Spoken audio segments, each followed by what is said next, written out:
Okay, so I'm gonna make this one kind of quick because, quite frankly, I can't give away spoilers because literally too much happens. Too much happens.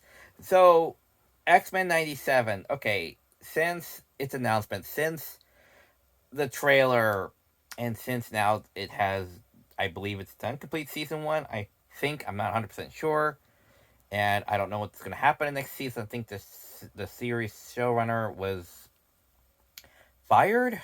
So I don't know what's gonna happen. I don't know. But for what we've got right now at this point in time, it is actually much like Doctor Who, surprisingly good. It is.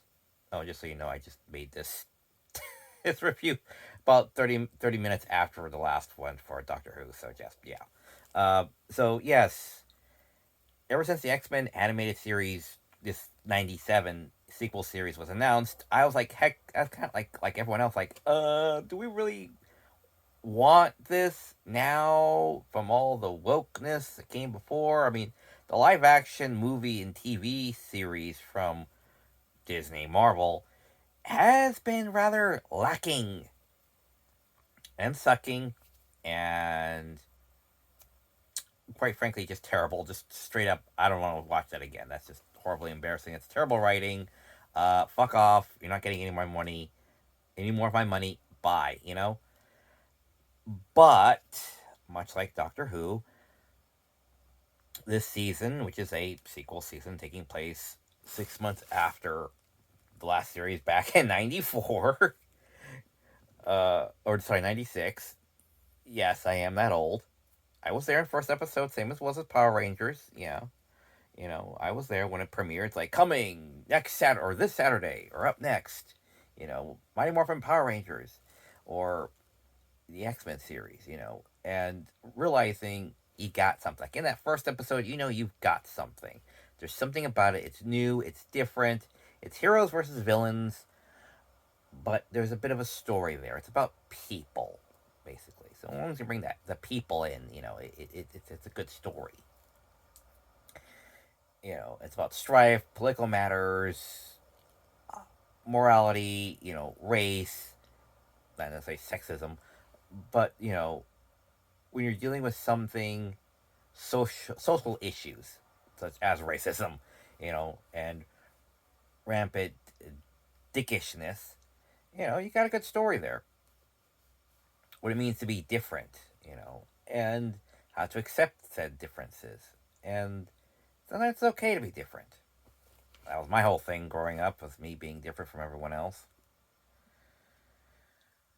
Uh, and what did I think of this? Okay, I've seen and have other X Men series is based more on the movie series, based on an adapted sequel to the movie series, and I have the original '92. Um, thing is, out of all those different animated, um, you know, pantheon basically showcase, X Men Evolution, Wolverine and the X Men,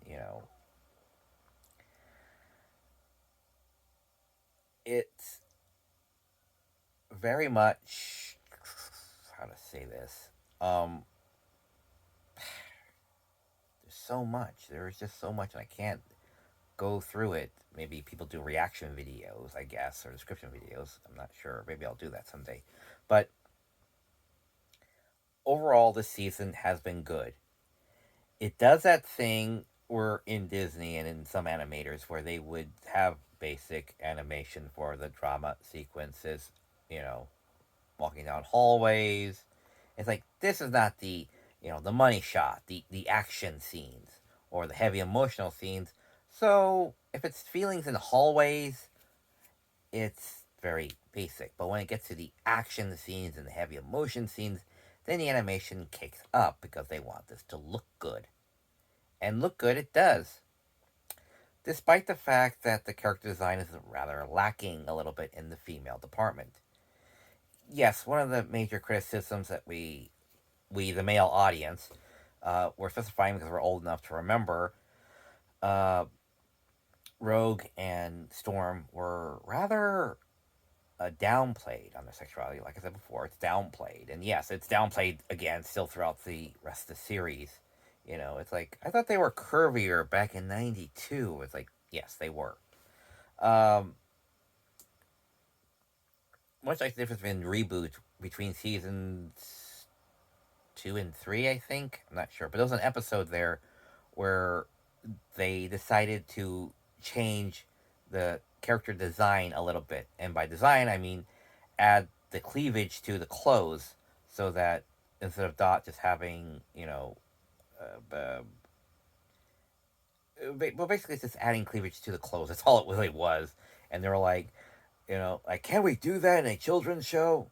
It's like, well, why not? It's like the only thing they really changed, and they were actually questioning that. It's like, don't question it. Honestly, it just shows that you're growing up. Much like the rest of the show, it has hard feelings, and yes, your characters can have epic cleavage. It's okay, you know. As long as you have a good, compelling character, people will like it.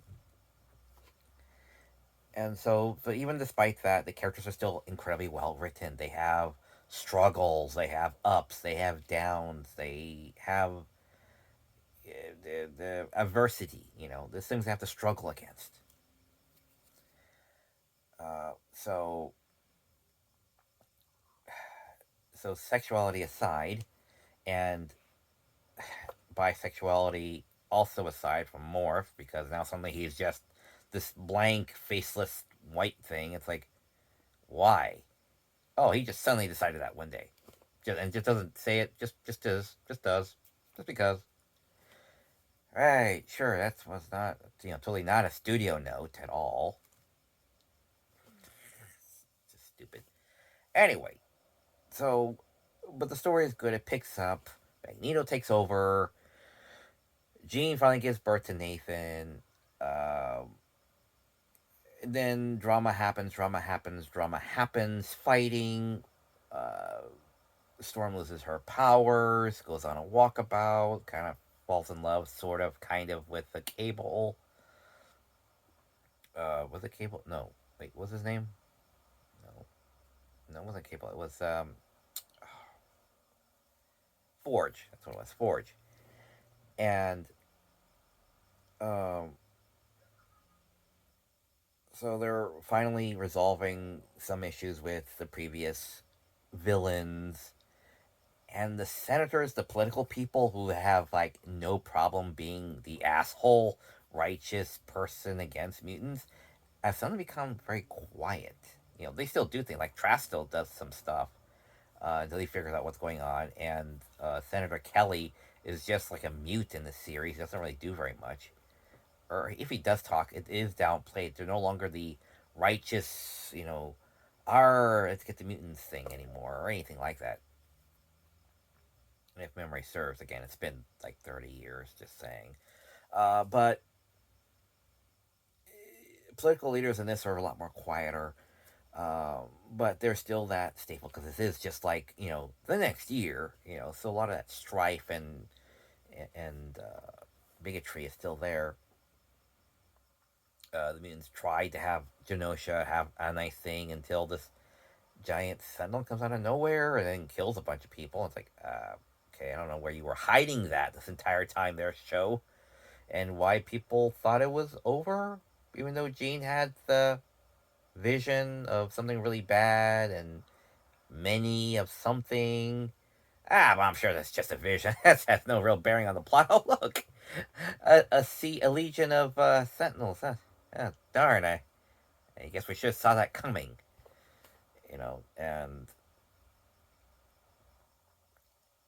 but again, it's good writing. It's a good adventure, self discovery on other different characters, portrayal of characters, and strangely enough, going back to original costumes from the comic books.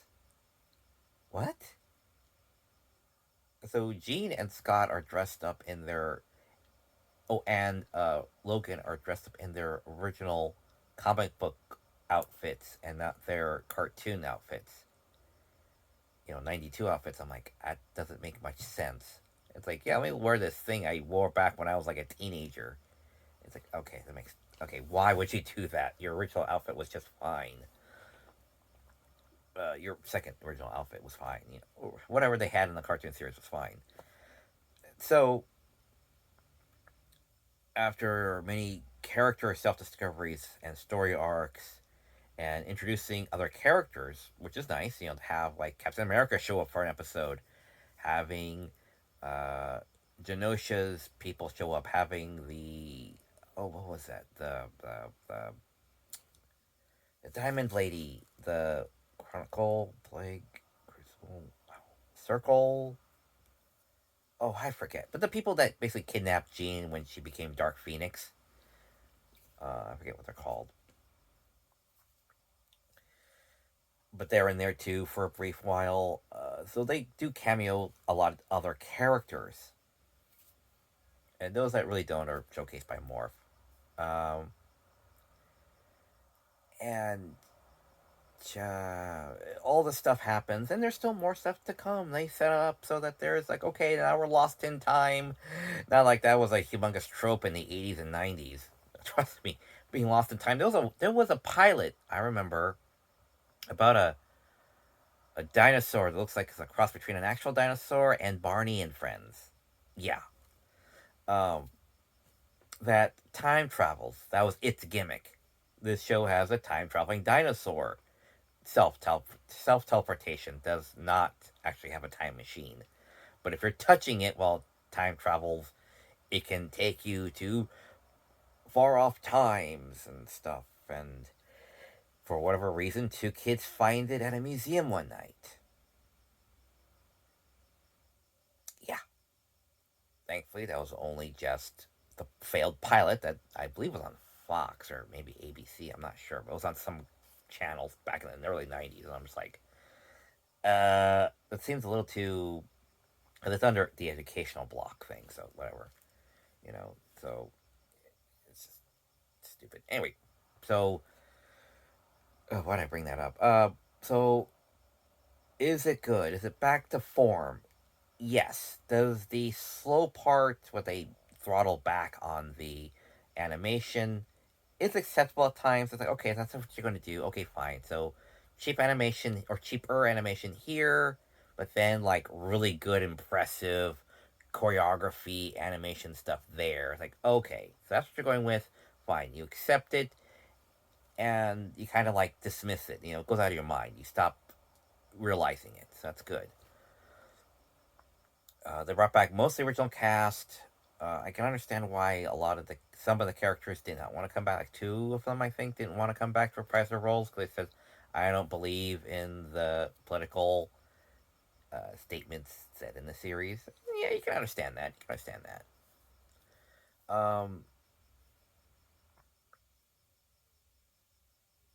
And yes, if you're an X Men '92 fan, then you will most likely be an X Men '97 fan. So I give it praise. I give it kudos. I'm not saying it's perfect. I'm not saying that at all. It does meander sometimes, where it's like, kind of more, get on with it a little bit. Just saying, just saying. And so having all that being said, it's a good series. It's a return to form. Thankfully, they got someone who's not has a political stick up their ass. That I need to say something like they did in She-Hulk. Or crappily written like the ten like Shang Chi and the Legend of the Ten Plot MacGuffins or plot devices. It's like, what is this movie about? Why should I care about these characters? He's too OP, and it panders too much to the female audience. Again, it's like just tell the damn story and make it compelling. God damn it, But it's like, but we gotta be woke and have bad acting with bad writing. Why? You're a multi-million-dollar production. Like, have something better than just your special effects. Be good. Have something interesting to say and how you say it. So this is a better return to form. It's not perfect. You can tell there's tonal differences in the structure of it. Okay, sure, fine. It's like 20 years later, 25 years later, whatever. It has different writer. I think I don't know if it's the same writer or not from back then. I believe it's a different writer. But it feels more like it was than the others, pretty much. It's a return to form. It feels like a good continuation. You're with it. I'm with it. So yeah, I give it my more or less seal of approval. I don't know if we're gonna get any more, or however it's gonna turn out, or what's going on behind the scenes too much. But for what it is, I like it.